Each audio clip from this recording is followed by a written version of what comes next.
Welcome back to a bit Gamey and August update.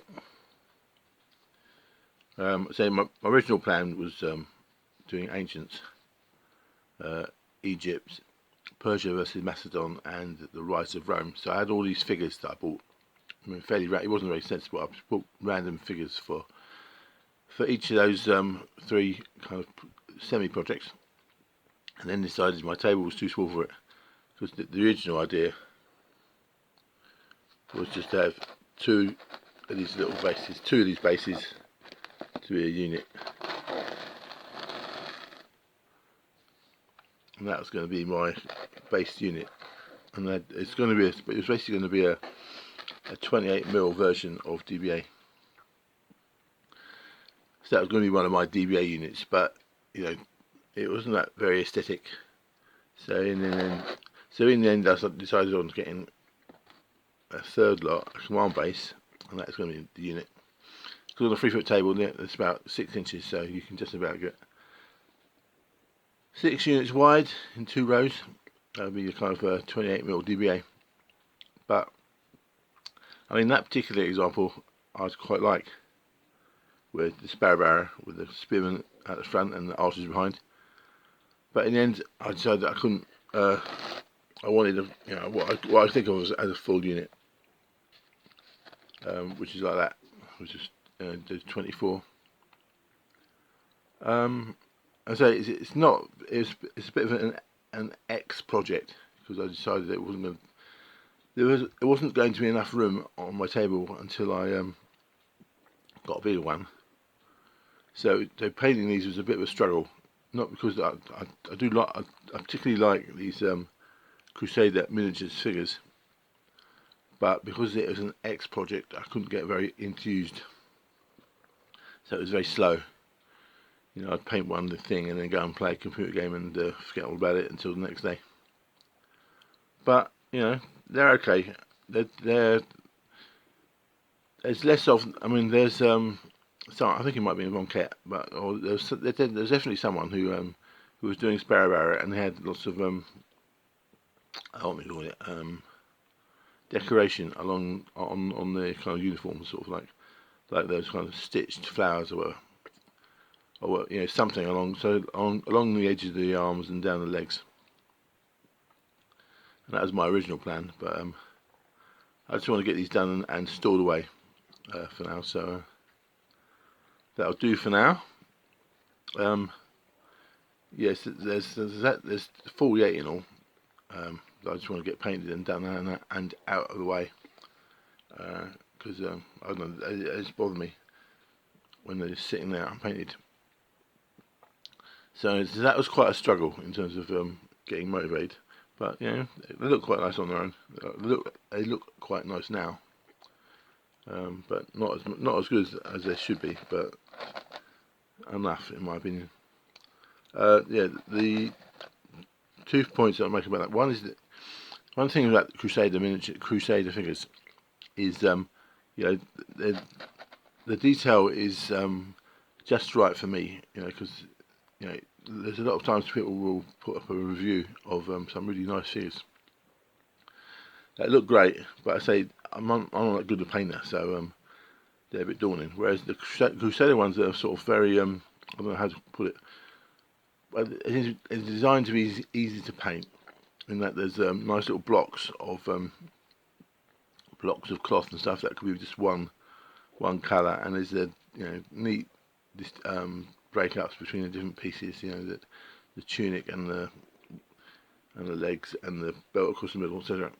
So they're relatively easy to paint, and at my sort of level. So I do like them a lot.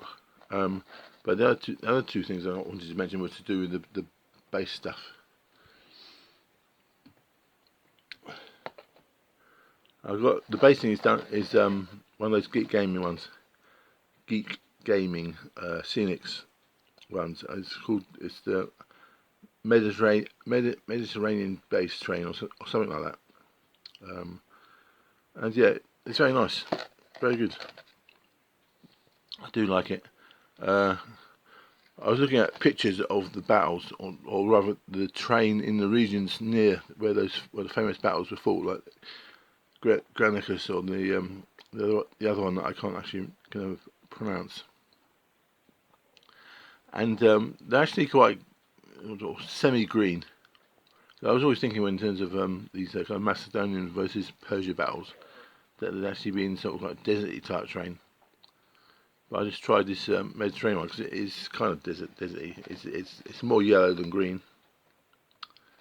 But you know, I imagine the battle themselves is probably fought on the edge of the kind of farmed area.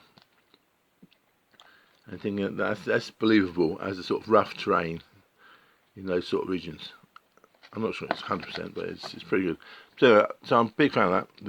I forget what the name of it now, because I've poured it into a container and thrown away the packaging. But it's one of the Mediterranean ones. I got two. I got a desert one and this Mediterranean one. And I'm very keen. I think they're very good. The one thing I'd say, and this might just be a me problem.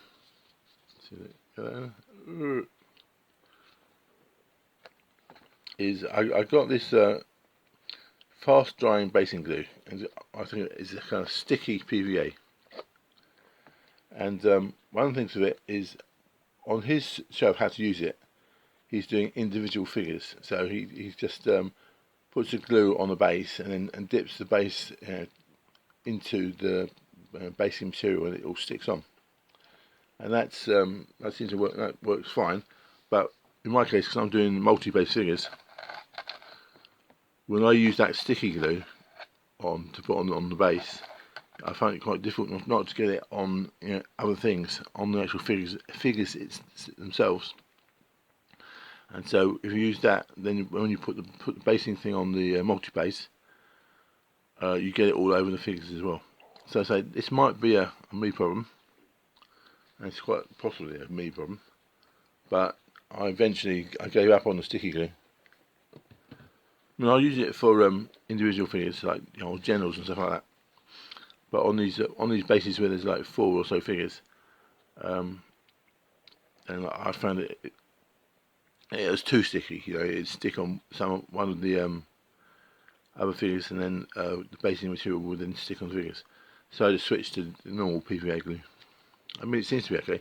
I don't know how well it will deal with the because there's some sort of sizable little rocks in it.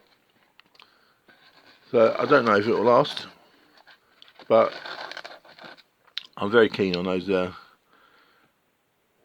gaming scenic stuff, because I generally just use flock because it's the easiest, and but the fact that it's more varied, and it's done for you basically. You buy a packet of it.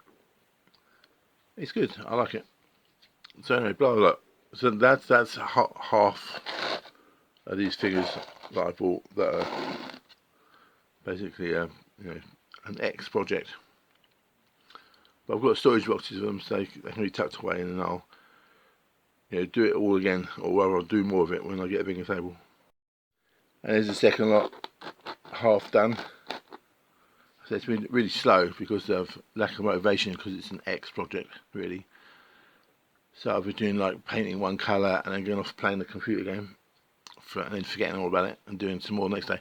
So it's been very slow and unenthusiastic, but it's coming on. And at least when they're done and I've got, I actually get back a bigger table and start rebuilding the Persian wall stuff. That's going to be 2 units of Sparabara done. And the other point was I want to do a history video on the Sparabara. So that's what kicked me up the bum to sort of get these done. So slow and uninspiring, but happy with the end result.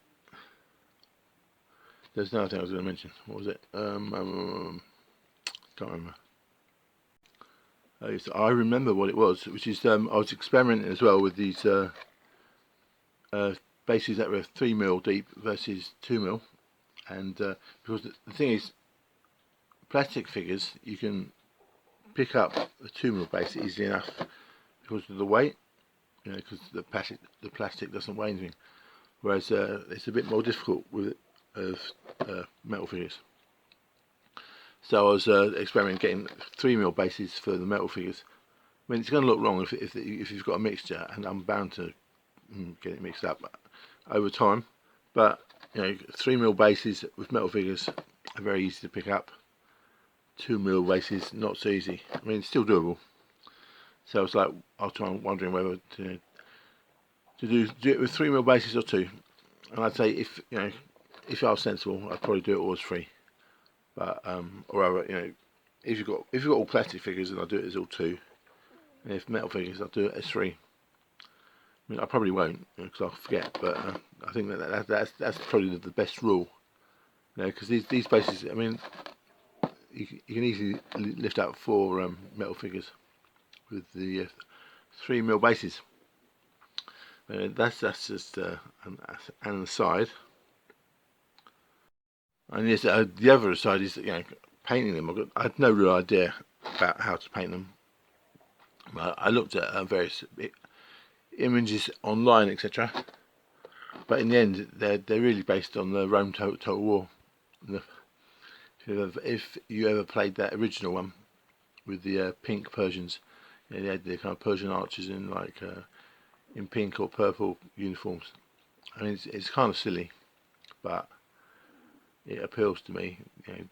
I'd rather have done a bit more better details with markings on the side. But that's where the colour scheme comes on. Purple and green, a bit raggedy. Rather not raggedy, but multiple colours in it. But the main one being one of those Rome Total War kind of Persian figures. So as a little homage to that game, which was great fun. So on the ancients, there's left. Once I've finished the Sparabara, there's some chariots, some Sumerians, and some Romans. I was going to base up individually for a kind of skirmishy game. I think Broken Legions, I think it's called, but it's going to be something based on that kind of thing. So slowly getting there. Still got a load of plastic Victrix ancients that are sitting there staring at me for more than a year now. But at least you get the metal ones out of the way and stored into boxes. Then that's the aim. But anyway, getting back onto actual live projects. The second one, is it's a battalion of French Guards. I mean, the painting's not that great, so I'm not good. Don't intend to show it close up. But from a distance, they look great. I think. I mean, this is the plastic Warlord Marlburian ones. What can you say? As figures, they're not the best figures, but partly because this wasn't an experiment, and so they're dead cheap. And you can cut them into pieces and sort of move things around like on that arm and stuff on the officer. And you can get sort of a 12-figure battalion, 2 12-figure battalions out of one box if you cut them up into little pieces and glue them back together again in various ways. I've sort of stood out the way I was planning to sort of having removable casualties. There's one glued in each one, so you can pick them up easier. These sergeant figures with their little speary things. You only get one of these spears on each sprue, and I wanted 2 for to remind me which ones are the one that can be picked up. The ones that generally removable casualties figures, and just have the one with a little spontoon thing being in the corner there. So yeah, I mean, I did this all kind of wrong in that if you're going to do 2 armies, this is the lesson from this for me. If you want to do two armies, then instead of doing it the way I did it, which is like I did 9 out of the 10. This is for the 1 hour war games thing. So there's 10 actual units, And I did 9 out of 10 for the Anglo-Dutch, and this is the first one for the French. So I should have done it the other way around. You know, like do 2 of each, or over 2 from each side first, then another 2, and then so I gradually I can have little battles along the way. But I didn't do that, so I did it like this way instead. But that's okay, because currently the most enthusiastic project is the World War II one. So anyway, I finally got one of the French ones done. It's the most French in my mind because it's got the blue uniforms, and I'd always associated that with the French, but apparently that came in later. It came in around sort of 7 Years' War or later, I don't know. And at this time period, it's just the guards have these blue uniforms, and the rest have a kind of a grey. So which is going to look, because the Dutch have got grey uniforms as well. So it's all a bit of a, I don't know what you call it really. But anyway, the main thing about these are, 1, they're very cheap. 2, you can hack about with them and cut pieces off and put them back on again to kind of increase the variety. And what else was there? I don't know, I can't remember. But yeah, I like it. These are nice, and when I finally get enough battalions, I can start having some battles with them. But yes, the main thing that kind of got me into these is the flags. I mean, there's a bunch of flags that come on the sheet from Warlord. There's like 5, I think, and that's the real thing from this period for me. I mean, it's partly the colour. I mean, the colours are kind of double-edged because because the armies don't have a kind of standard colour, and they're all mixed up. There's on the French set, there's an Irish regiment fighting for the French with red coats, and I think it's mainly the Germans have blue coats, and the French have got mostly grey, and so that's so the colour thing is double-edged.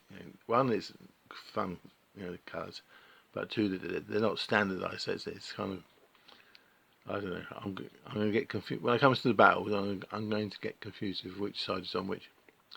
But the other side of it is the flags, and one of the things in doing this for the 1 hour war with small battalions, the flags are proportionally bigger. If you see what I mean. With 3 bases, and if there are 5 bases with flags in the middle, that's going to look not quite as noticeable as when there's 3. So that's a bit that keeps me going on this. I like the idea of these weird battalions. All these weird, I say weird. They're not really weird, but they're just, I don't know. They're appealing. They're attractive flags. So I'm kind of pleased with that from an aesthetic point of view. And it suits a small table as well. But eventually, when I get a bigger table and still have the units at this size, it's going to kind of I can already picture it, the visual, how cool it's going to look. So yeah, so I don't know. I think I got some. What was it? Foundry or front rank? I can't remember. Actually, I think it was front rank. They were great little command figures, and they would be better if they had a set of metal command figures in the middle, because of more variety, etc. But as far as the infantry goes, I really like these Warlord ones. If you're not kind of like 100% worried about in historical accuracy on the painting, I mean I do, but I mean there's a lot of little details I'm not going to get, so don't worry about that. But having lots of flags, I don't know. I can just picture it in my head. A big table with these little small battalions, just loads of them everywhere. But so yeah, so I'm quite keen on this. So in the 1 war games, there's 10 units you need, and that's the aim.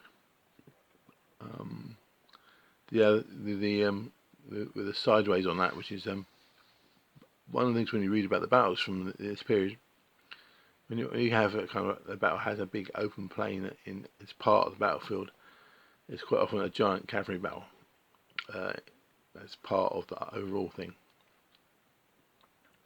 And that is very tempting for me to basically get not just Marlburian, but get cavalry from that whole period, including up to the Napoleonics, and just proxy them as Marlburian cavalry. And particularly my favourite ever unit, from this kind of wargaming point of view, is French cuirassiers, that airfix set that I had years ago.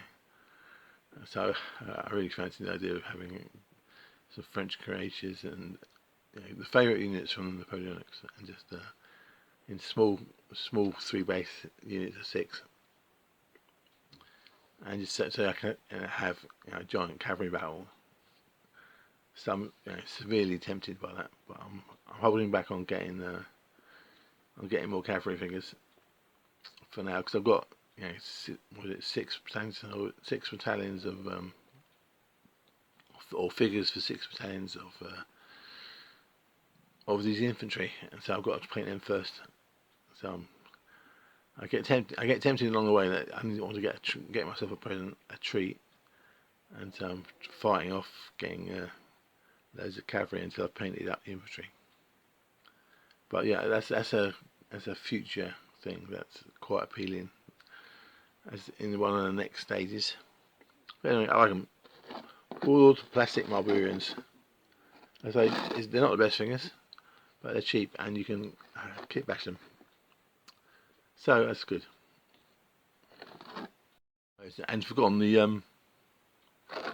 other point I was going to make is the Warlord packet, the box of French and a box of Allies, Anglo-Dutch, whatever.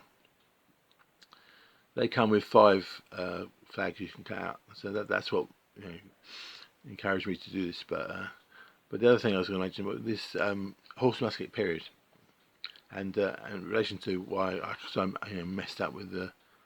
Although I didn't realise that I didn't really figure out kind of like national colour uniforms until maybe later on in the 7 Years' War, etc.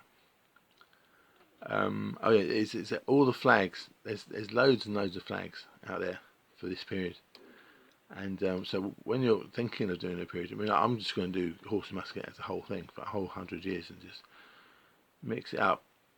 But if you're kind of like want to do a historical campaign and such, there's loads of flags and loads of uniform guides. And the thing is, if I was going to do this kind of like sensibly from the beginning, I would have looked for a campaign which has the best collection of uniform colours and flags. Basically, actually, build it around the visual spectacle. So you pick it. It could be whatever. It could be like Spain in 1720 or Austria in 1760 or whatever one it is. You look around it and you find the one that's got the best collection of flags and the nicest kind of colour uniforms.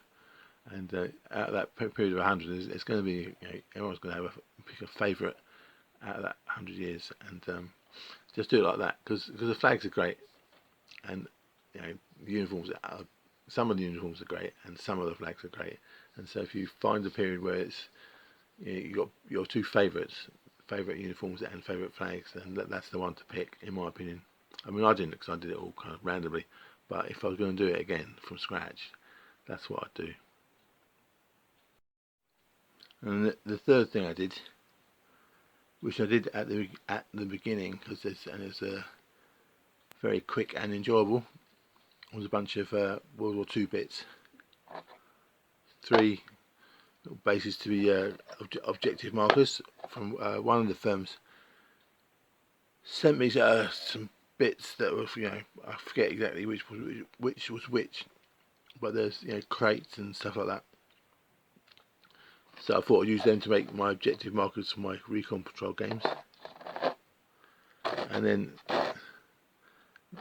another thing was the old Airfix 25-pounder set, which is I say, in terms of quality, I don't want to be negative about it, because I don't think it's quite the same as some of the modern ones in terms of how well the pieces fit together, and in particular compared to the First to Fight ones, where there's usually little lugs or little cuts and bits of it in the plastic, so that you know exactly where parts are supposed to go.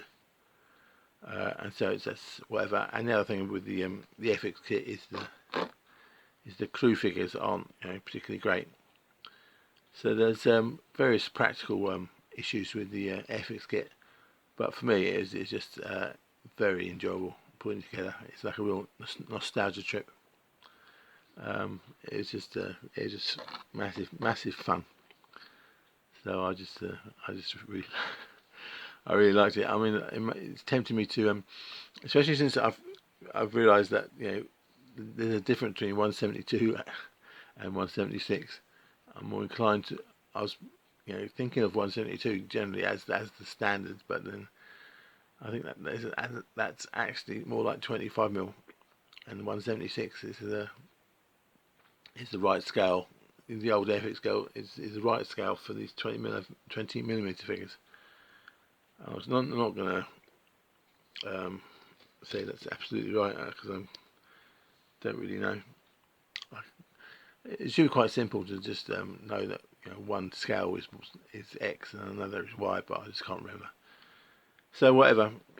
But yeah, very enjoyable. I don't know what can I say. I say it's 90% nostalgia thing, but it was great. I think, and the plan for this early World War II, I wasn't going to get field artillery at all.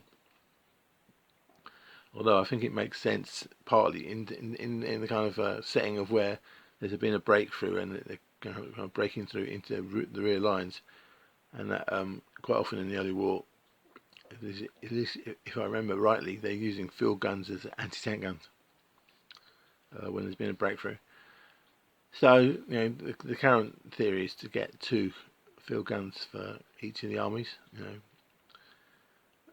Or at least the 3 Allied ones, Polish, French, and British. But I don't know. Do I really need it? I don't know.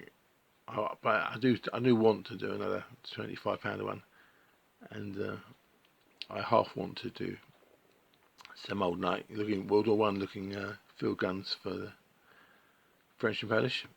But that was just very enjoyable. I say it's also there's a personal element to it. It might not be as enjoyable if you didn't have the kind of Airfix nostalgia. But for someone of my age with the Airfix nostalgia, this is just great fun. Highly recommend. And getting some more figures for the I got a whole bunch more of the figures from Lancer. So I used some of them to create my for the company commander base. The thing with it, because I started off with Crossfire, and that's always been in my mind how to do it. So these kind of three figure bases that come based from that, and I'm just gonna make that work somehow for other game rules. But yeah. So I'm pleased with that for the company commanders. So I've got the three platoons already. So that was that, and I got one of the Lancer 20mm. Well, it's a £2 anti-tank gun, but in 20mm.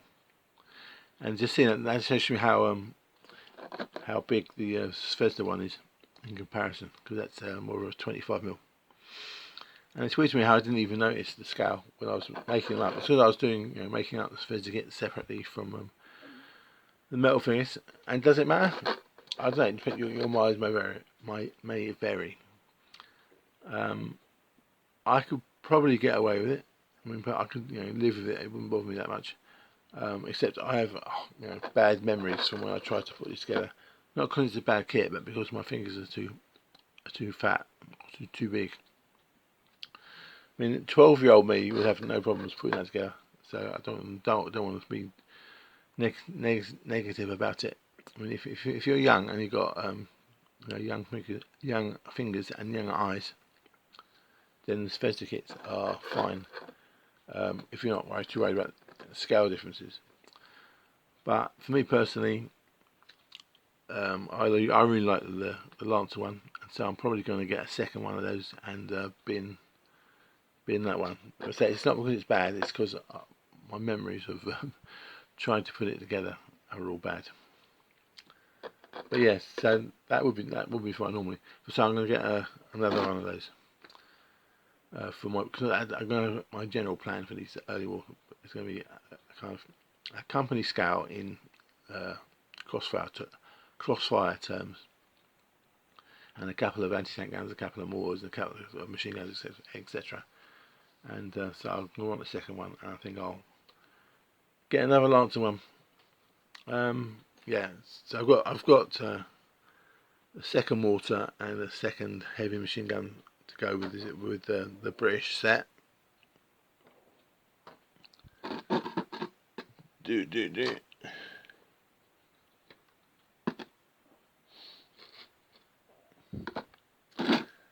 And that's the first attempt at the a couple of tanks. There's the British Mark 6 version, whichever one has the machine gun. I think that's the machine gun version. And I've got another one to do that's got a 2-pounder in it. There's no decals, so I'm gonna have to source them from somewhere at some point in the future. But just as a thing, it's great. I love all these early war stuff. Just visually, I mean, it's not any good.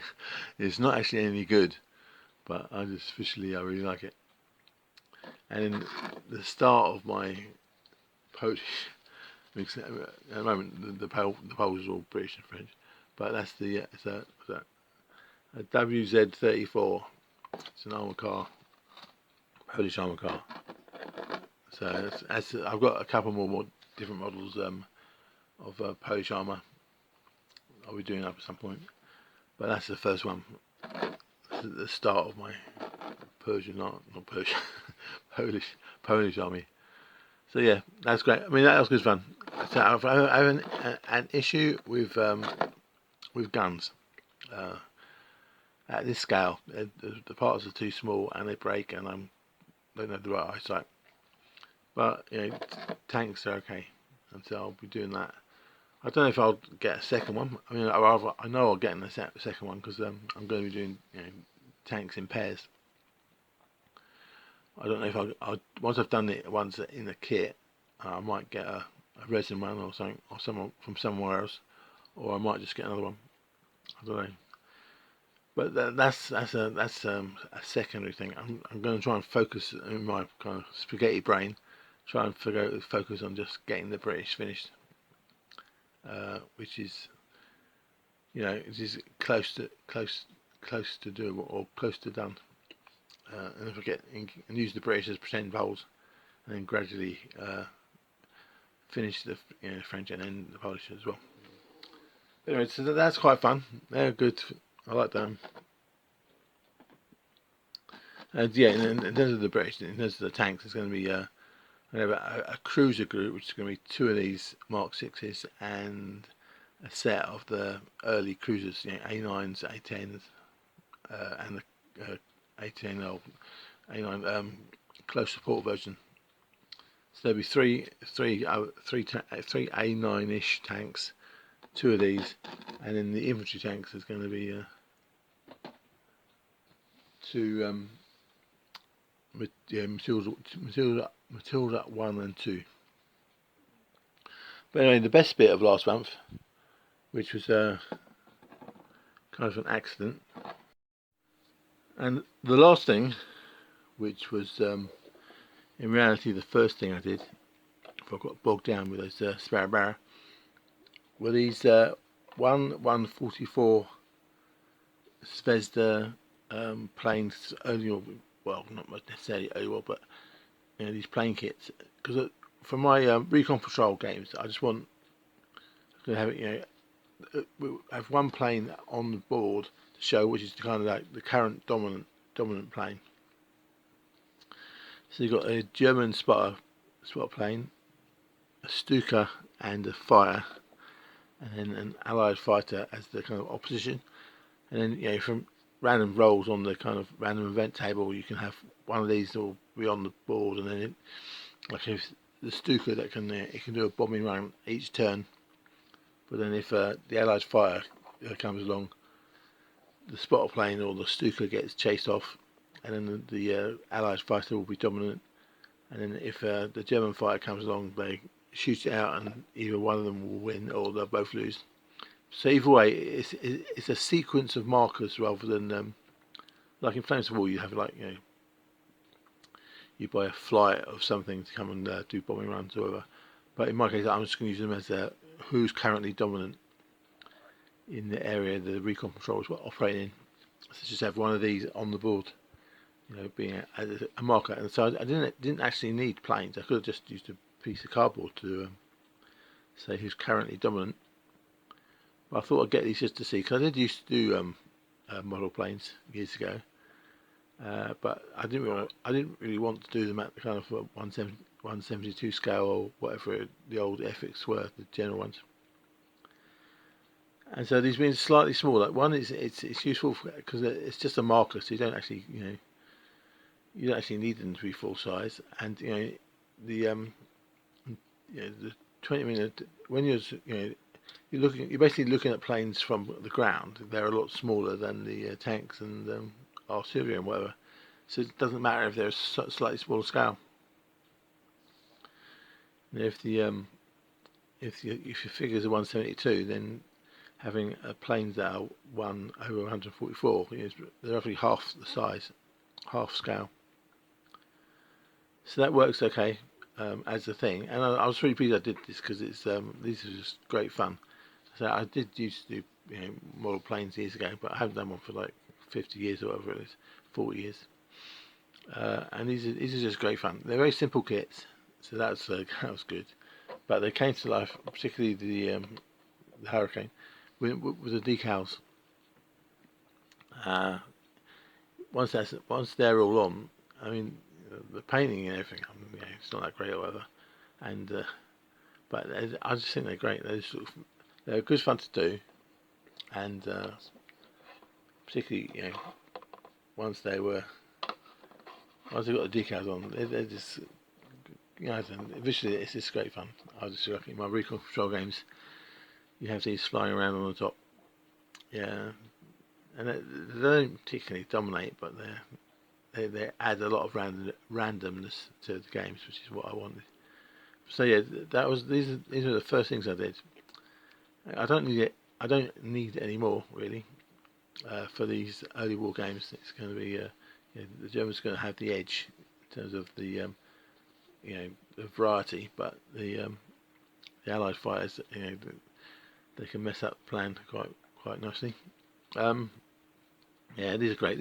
So I just really love them. What can I say?